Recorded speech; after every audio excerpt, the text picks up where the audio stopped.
Hello అండి, నేను మీ doctor Nayan. ఈరోజు మన టాపిక్ వచ్చేసి పుట్టిన పిల్లల నుంచి 1 year వరకు మనము తీసుకోవాల్సిన జాగ్రత్తల గురించి మనం డిస్కస్ చేస్తాము.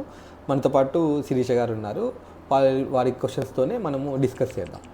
ఓకే, శిరీష గారు చెప్పండి. గుడ్ ఈవినింగ్ అండి. సార్, కొన్ని డౌట్స్ ఉన్నాయి. పెద్దవాళ్ళు చెప్తూ ఉంటారు అవి చేయాలా వద్దా అనేసి చాలా డౌట్. ఓకే, ఒకసారి డాక్టర్ని కలిసి తెలుసుకుంటే సరిపోతుందని. బేబీస్కి స్నానాలు ఎప్పుడు చేయించాలి సార్? అయితే 7 days వారంలో. యూజువల్లీ ఏంటంటే ఫస్ట్ స్నానం చేయించేటప్పుడు బొడ్డు పడిపోయినాక స్నానం చేయించమంటమ్మా. దాని తర్వాత ఏంటంటే రోజుకి ఒకసారి మామూలుగా పైకి చేయించుకోవచ్చు. బట్ తలకి చేయించేటప్పుడు మాత్రము కంపల్సరీ ఒక 1 weekకి 10 daysకి ఒకసారి చేయించుకుంటే మంచిది. ఇంకా అమ్మ వాళ్ళు అదే స్నానం చేసిన వెంటనే సాంబ్రాణి పెట్టాలి ఖచ్చితంగా అంటున్నారు. సాంబ్రాన్ అనేటివి మనం కంపల్సరీగా అవాయిడ్ చేస్తే మంచిది. ఎందుకంటే సాంబ్రాన్ పెట్టడం వల్ల మనకి రేపు పొద్దున పిల్లలకి వాళ్ళు పెద్దగా అయ్యే కొద్దీ ఊపిరితిత్తుల సమస్యలు ఇవన్నీ ఎక్కువ వచ్చే ఛాన్సెస్ ఉంటాయి. కాబట్టి సాంబ్రాన్ అనేది ఎట్టి పరిస్థితిలో పెట్టకూడదు. ఓన్లీ ఎండ పొద్దున స్నానం చేయించుకుంటే సరిపోతుంది. ఓకే, సాంబ్రాన్ని కంప్లీట్గా అవాయిడ్ చేయాలి. Okay sir. ఇంకా అది బొడ్డుకి సంబంధించి ఏదైనా?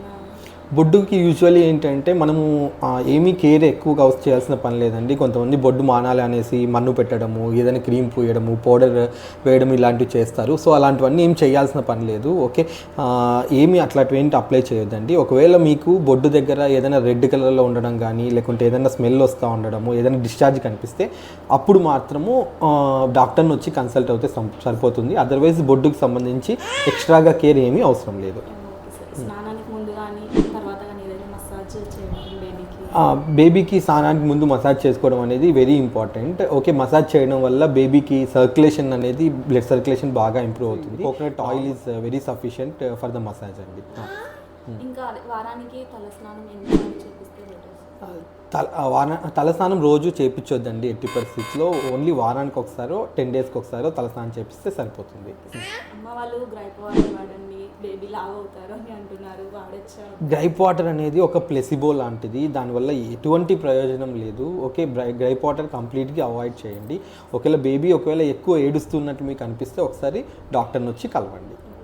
ఇంకా టాల్కమ్ పౌడర్ లాంటిది టాల్క్ పౌడర్స్ అనేటివి ఎట్టి పరిస్థితుల్లో వాడకూడదు. స్నానం తర్వాత ఓన్లీ బేబీకి మాయిశ్చరైజర్ యూస్ చేయాలి. ఓకే, మాయిశ్చరైజర్ బాడీ అంతా స్నానం తర్వాత అప్లై చేస్తే సరిపోతుంది.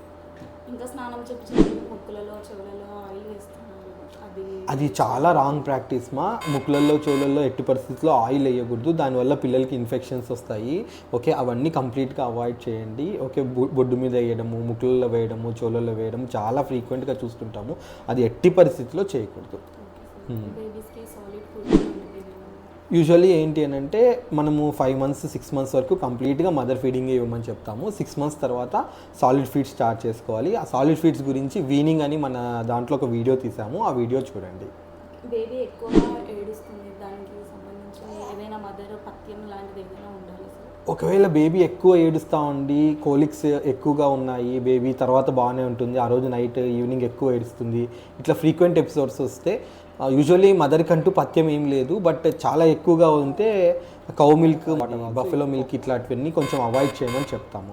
ఓకే, అదర్వైజ్ ఇంకా మిగతా పథ్యం అంటూ ఏమీ లేదు. మోషన్ అది ఎక్కువ సార్లు వెళ్ళకుండా సోప్ పెడదామని అంటున్నాను.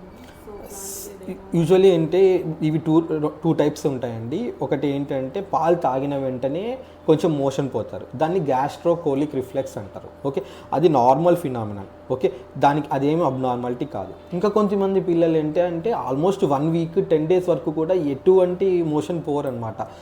ఒకవేళ బేబీకి కడుపు ఉబ్బరం కానీ వామిటింగ్ కానీ ఇట్లాంటివి ఏమీ లేకుండా ఉంటే అది అసలు నార్మల్ థింగ్ అండి. సోప్ పెట్టడము అట్లాంటివన్నీ ఏం చేయకూడదు. ఇంకా ఎక్కువ రోజులు పోవట్లేదు కదా, సోప్ పెడితే వచ్చేస్తుంది. లేదు, అట్లాంటివన్నీ ఎట్టి పరిస్థితుల్లో చేయకూడదు. ఓన్లీ అది నార్మల్ ఫినామినన్, వాళ్ళంతకు వాళ్ళు వెళ్తారు. Don't worry about that. Okay, ఇంకా నెక్స్ట్ ఏంటి అంటే యూజువల్లీ 1 year వరకు ఎట్టి పరిస్థితుల్లో పిల్లలకి టైం టు టైం వ్యాక్సినేషన్ అనేది ఇంపార్టెంట్. గవర్నమెంట్లో దొరికే వ్యాక్సిన్స్ కాకుండా ప్రైవేట్లో కూడా కొన్ని వ్యాక్సిన్స్ ఉంటాయి, అవి కూడా కరెక్ట్గా తీసుకోవాలి. 6 months నుంచి ప్రైవేట్ వ్యాక్సిన్ స్టార్ట్ అవుతాయి. నెక్స్ట్ ఇంకొకటి ఏంటంటే 6 months నుంచి పిల్లలకి సాలిడ్ ఫుడ్స్ పెట్టుకోండి. 1 year వరకు పిల్లలకి షుగర్ కానీ, సాల్ట్ కానీ, హనీ కానీ, నాన్ వెజ్ కానీ ఏమీ పెట్టద్దు. ఓకే 9 మంత్స్ నుంచి కావాలంటే ఎగ్ అట్లా పెట్టొచ్చు. ఇంకొకటి మెయిన్ ఇంపార్టెంట్ థింగ్ ఏంటంటే 1 ఇయర్ లోపు పిల్లలకి ఎట్టి పరిస్థితుల్లో మొబైల్ ఫోన్స్, టీవీస్ అట్లాంటివి చూపించకూడదు. This is the most important. దానివల్ల వాళ్ళ ఇంటెలిజెన్స్ కెపాసిటీ అంతా కూడా చాలా దెబ్బతింటుందమ్మా. ఓకే, ఇంకేమైనా డౌట్స్ ఉన్నాయా? థ్యాంక్ యూ అండి.